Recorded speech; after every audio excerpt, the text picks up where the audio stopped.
Bonjour à tous. Donc dans cette vidéo, on va corriger le devoir sur la quantité de matière. Donc le premier exercice s'intitulait masse molaire de l'eau et on te dit qu'une molécule d'eau, donc de formule H2O, a une masse égale à 2,99 fois 10 puissance moins 23 grammes. Et on te demandait de calculer la masse molaire de l'eau de deux manières différentes. Donc, première manière de calculer la masse molaire, c'est en utilisant les masses molaires atomiques. Donc, comme une molécule d'eau contient 2 atomes d'hydrogène et 1 atome d'oxygène, la masse molaire de l'eau, c'est 2 fois la masse molaire de l'atome d'hydrogène, plus 1 fois la masse molaire de l'atome d'oxygène, ce qui donne 18,0 g par mol. La deuxième méthode, on va exploiter la donnée de l'énoncé, qui nous dit qu'une molécule d'eau, elle pèse 2,99 fois 10 puissance moins 23 grammes. Moi, je cherche la masse molaire de l'eau, c'est-à-dire je cherche la masse d'une mole d'eau, c'est-à-dire la masse d'un paquet de molécules d'eau. Et ce paquet contient 6,02 fois 10 puissance 23 molécules d'eau. Pour y arriver, je vais donc utiliser le nombre d'Avogadro. La masse molaire de l'eau, c'est la masse d'une molécule d'eau fois le nombre d'Avogadro, c'est-à-dire le nombre d'entités, le nombre de molécules d'eau qu'il y a dans une mole d'eau. Ce qui donne 2,99 fois 10 puissance moins 23 fois 6,02 fois 10 puissance 23. À la calculatrice, on obtient 17,9998. Et si on regarde les chiffres significatifs, ici il y en a 3, ici il y en a 3, donc j'en garde 3. C'est pour ça que j'arrondis à 18,0 g par mol. Le deuxième exercice portait sur le bonus écologique et on nous dit que pour bénéficier d'un bonus écologique, un véhicule doit émettre moins de 4,55 fois 10 puissance 1 mol de dioxyde de carbone au 100 km. Un véhicule moyen rejette 6,05 fois 10 puissance 3 litres de dioxyde de carbone au 100 km et il fallait calculer la quantité de matière de dioxyde de carbone émise au 100 km par ce véhicule moyen. Donc juste en regardant l'énoncé, on parle de dioxyde de carbone. Donc le dioxyde de carbone, quand il est émis par un véhicule, c'est un gaz. Et quand on regarde les données du devoir, on nous parle de volume molaire d'un gaz parfait à 20 degrés et à 1013 hectopascales, avec un volume molaire qui vaut 24,0 litres par mol. Quand je regarde l'énoncé, je vois que j'ai le volume de dioxyde de carbone. Donc j'ai évidemment, en supposant que le dioxyde de carbone se comporte comme un gaz parfait, j'ai bien le volume molaire du dioxyde de carbone et j'ai son volume. Donc je vais pouvoir trouver sa quantité de matière. Pour trouver cette formule, je peux utiliser évidemment l'énoncé. Si le volume molaire il est en litres par mol, qu'est-ce qui s'exprime en litres? C'est un volume. Par mol, par ça veut dire diviser, et qu'est-ce qui s'exprime en mol? C'est la quantité de matière. Et ensuite, j'exprime la quantité de matière en fonction du volume et du volume molaire. En faisant le calcul, je trouve 252 moles. Alors, la calculatrice donnait 252,0833333. Je regarde les chiffres significatifs. Il y en a 3 au numérateur, 3 au dénominateur. J'en garde 3. Et je conclus que ce véhicule moyen va émettre 252 moles pour 100 km parcourus. On me demandait de déduire si ce véhicule va bénéficier ou non du bonus écologique.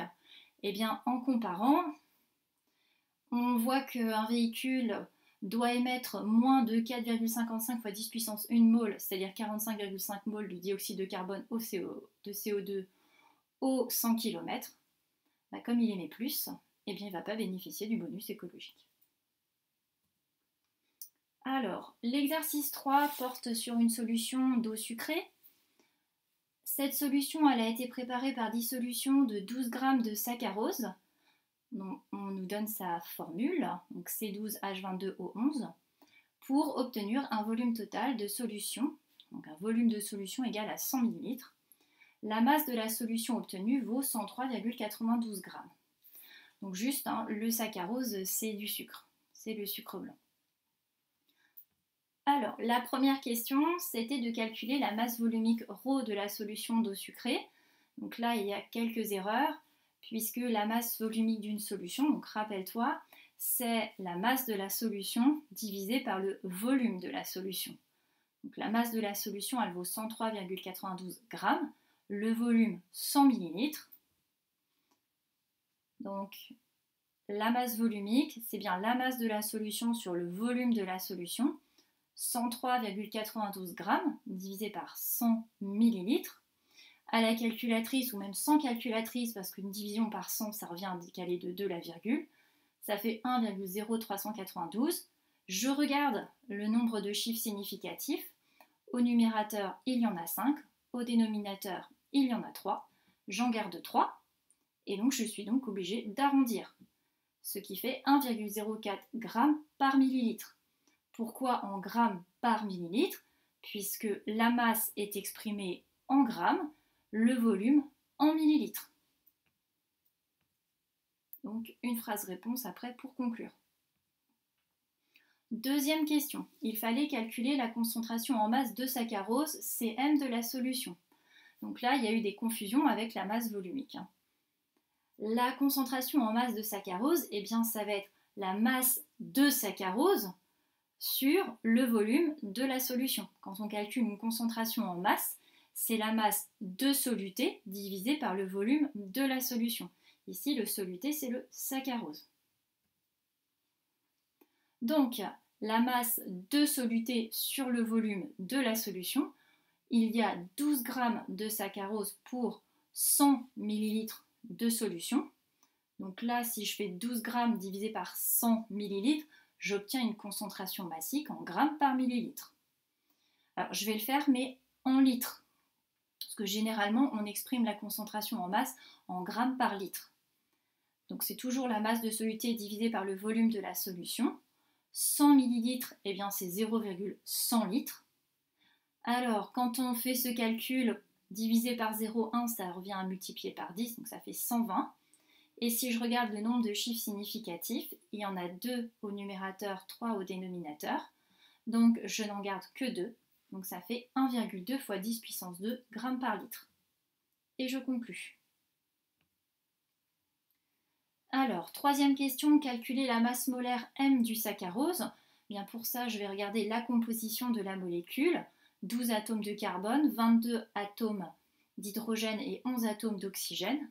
Et j'utilise les masses molaires atomiques pour parvenir à calculer la masse molaire grand M du saccharose. Et je trouve 342 g par mol.